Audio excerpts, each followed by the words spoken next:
Hello, Homestead. Please stand for the pledge. I pledge allegiance to the flag of the United States of America and to the republic for which it stands, one nation, under God, indivisible, with liberty and justice for all. Please stay standing for a moment of silence. Coming up today on HHS In Depth, Diversity Law Day took place at Indiana University earlier this month, and a few Homestead students got a chance to take part in it. Along with a story over Snickle and Fritz, a new candy shop in downtown Roanoke that is owned and operated by one of our very own Homestead students. Plus, in sports, the second round of winter sports postseason is underway. I'll get you caught up later in Down to the Wire. Those stories coming to you today only on HHS In Depth.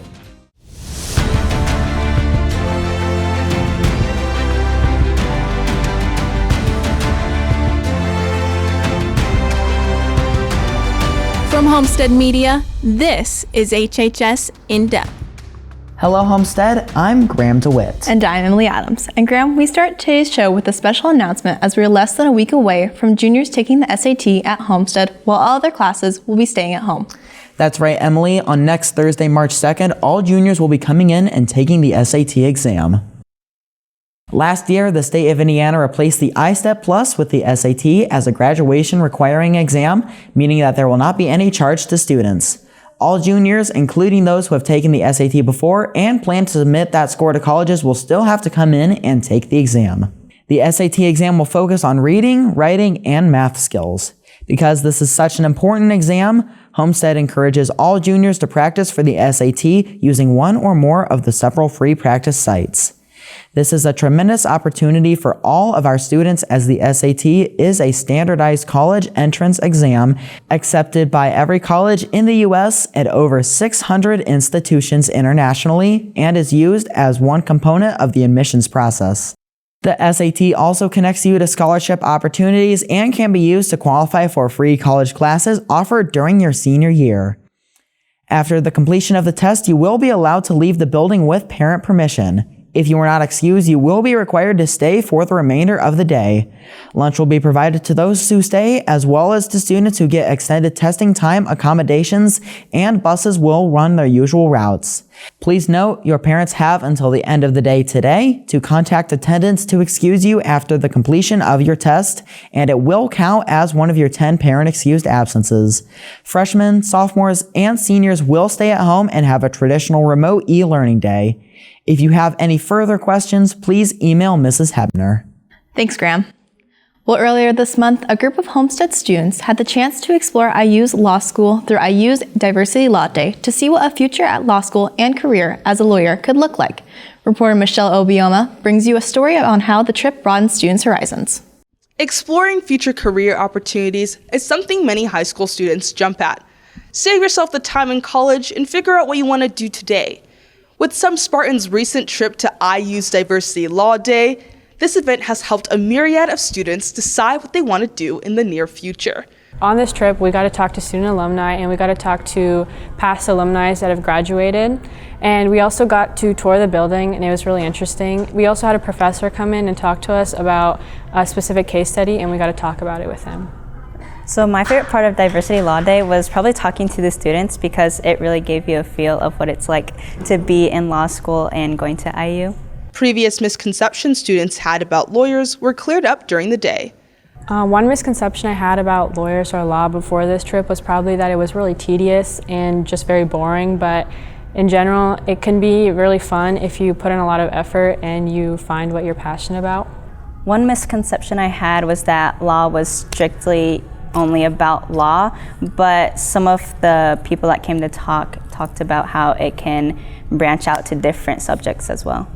Students who were previously unsure about a career in law said that the event gave them more solace about their career path. This experience has probably definitely changed my future plans. It definitely strengthened my appreciation and my want to continue in law because it was just always in the back of my mind, but now I think I maybe want to pursue it more.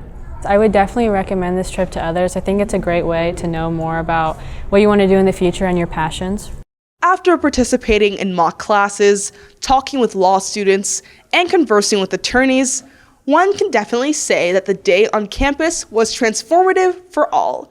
If you want to hear more about other students' experiences at IU's Diversity Law Day, check out Spartana's upcoming article next month. Reporting for HHS In Depth, I'm Michelle Obioma.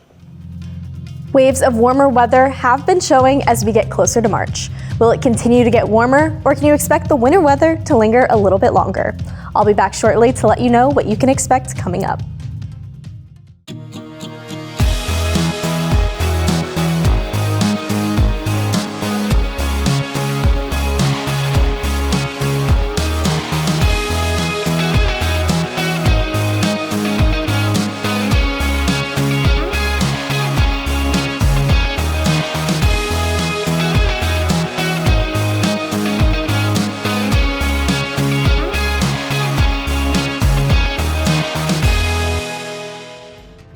Welcome back to HHS In Depth. Welcome back. Just a reminder to continue bringing in your cans for the Key Club's Canned Food Drive, which will end on March 9th. The top 3 classes that collect the most cans will win a pizza party and or their choice of cookies from Cookie Cottage. All the donations will go to the Community Harvest Food Bank. Juniors and seniors, Just Because Week is right around the corner, and it's time to start making plans for Notorious Netters and Dirty Duckers. Just Because Week runs from Monday, March 13th through Friday, March 17th. Notorious Netters will be at 6 p.m. Monday, March 13th, and Dirty Duckers will be at 6 p.m. Thursday, March 16th. Both events will take place in the Auxiliary Gym and New Gold Gym. As for the rules, Notorious Netters teams must consist of 6 male players, no more or no less, and a maximum of 2 female coaches per team. All team members and coaches must be from the same grade level. And Dirty Duckers is the exact opposite. Your team must consist of 6 female players, no more or no less, and a maximum of 2 male coaches per team. All team members and coaches must be from the same grade level. If you and your friends would like to form a team for either Notorious Netters or Dirty Duckers, please pick up a packet in Senor Peeper's classroom, room 612. The entry fee is $10 per person and $5 per coach, $70 total. One person from each team will need to pick up the packet, which has all of the information they will need back from each player. The deadline to hand everything in for the entire team is 2:45 p.m. Wednesday, March 1st to Senor Peeper in room 612. Please email if you have any questions. Interested in joining Unified Track? They will be having a parent meeting on Tuesday, February 28th in the new community room in the 9th grade academy from 4 to 5 p.m. Please email Coach Hoffer or Coach Radloff if you have any questions. A new candy shop is up and running down in Roanoke. But did you know that it's owned and operated by one of our own Homestead students? Reporter Matthias Arizmendi is in now with the story. Have you ever heard of Snickle and Fritz? Well, if not, it is a local candy store in Roanoke owned by sophomore Isabel Medina and her sister. Started about 6 years ago as a candy cart in downtown Fort Wayne when my mom had her original store down there, and we would just go around to small little events and I would just follow around with her. It eventually turned into a room in the back of her store, and then we came down here, and we didn't originally bring the store with us because there was a candy store, but then they closed, so we came back and we reopened about 2 years ago now. From pushing a cart to owning a building, Isabel has had to overcome big and small challenges. Some of the troubles were just figuring out how to get wholesale accounts with lots of people, because some of the bigger companies, there's lots of steps. It's a big process. And then figuring out how to enter everything once we did get everything ordered. Although they've had their ups and downs, what can their business look forward to regarding the future?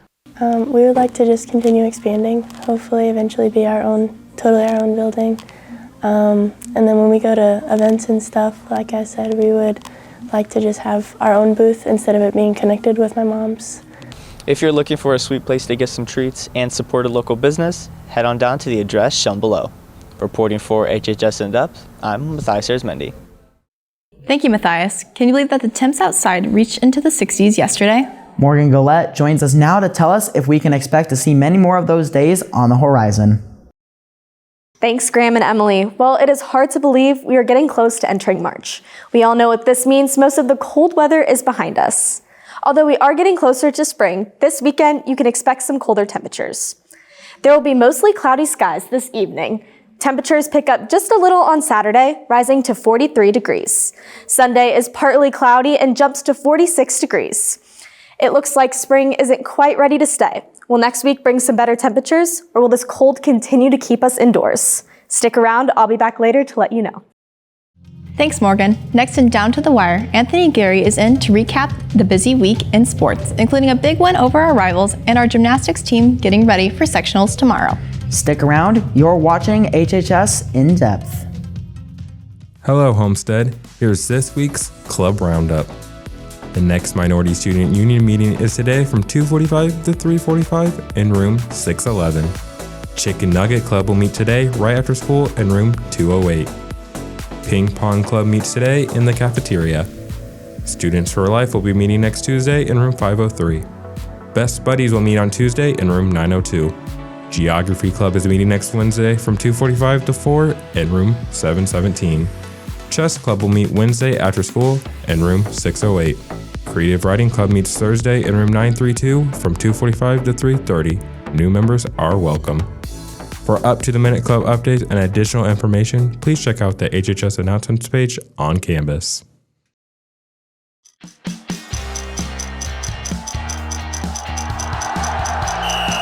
Welcome back to Down to the Wire.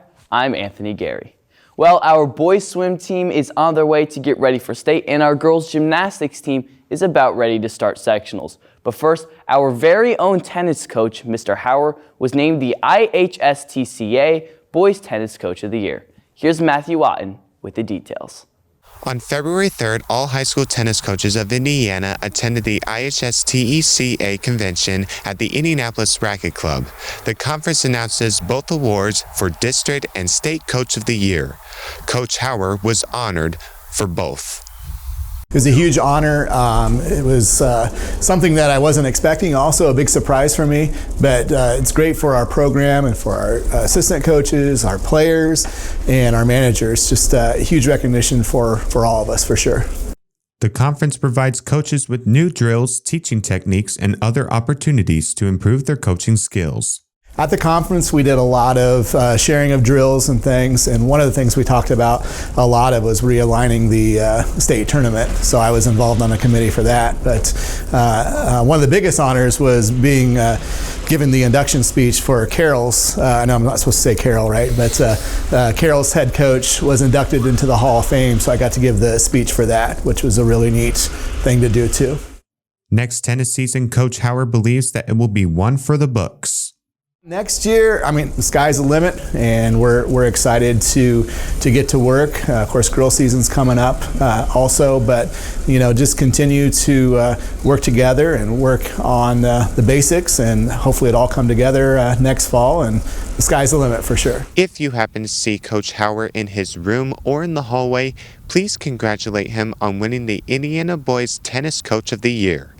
Reporting for HHS In Depth, I'm Matthew Otten. Thank you, Matthew, and congratulations to Coach Hauer.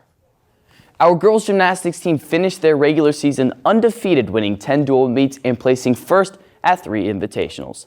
They won Tuesday's final dual meet at East Noble with a score of 111.80 to 101.675. Freshman Jillian Krieger had her best floor routine and tied the school record with a 9.85. Jillian also won the vault event and placed second in the bars, beam, and the all-around. Gina Zarelli won the bars, beam, and all-around and placed second on vault and floor. Kendall Bond achieved her personal best scores last night on vault with an 8.85 and in the all-around with a 36.025. Postseason begins tomorrow and sectionals will be at Concordia beginning at noon. Good luck, gymnasts. As you're watching this right now, the boys swim and dive team is preparing to compete in the state prelims. The names you see on the screen right now are all the swimmers that will be competing at state later today and tomorrow. Also, Thomas Davis qualified for the state finals in diving after qualifying Tuesday. Good luck, boys. The boys golf team will have its call-out meeting on Monday, February 27th at 3 o'clock in the N Gap Community Room. Everyone interested in playing for Homestead this spring needs to be in attendance for information regarding the upcoming tryouts. Tonight, an old-time rival will host our boys basketball team in the last game of the regular season. Norwell is one of the best teams in 3A and our favorites tonight, but we all know how that ended last time. get down to the castle well before 7:30 tip-off. That'll do it for this week's edition of Down to the Wire. Thank you for watching, and Morgan will have a final check of the weather when we return. Next week on HHS In Depth, reporter Sophia Virgilio will bring you a story about the Homestead Spirit Store. Catch this story and more next week. Looking into next week, temperatures start to climb up. On Monday, we will have a high of 44 and you can expect to see some rain. Tuesday and Wednesday are both predicted to be partly cloudy, with Tuesday hitting a high of 42 and Wednesday with 48. Come Thursday, the rain will be back and we will see a high of 49 degrees. The precipitation continues into Friday with a high of 47. Hopefully the temperatures will continue to climb up through the next couple of weeks. I think I speak for all of us when I say spring break can't come fast enough. Graham, Emily, back to you. All right, thank you, Morgan. And thank you for watching today. Good luck to all of our Homestead athletes and other performers in action this weekend. Want to catch up with HHS in depth beyond the news show? Check out our Twitter, Instagram, and TikTok at Homestead Media for updates on future shows and nationwide news. Have a great weekend, and we will see you back here again next week.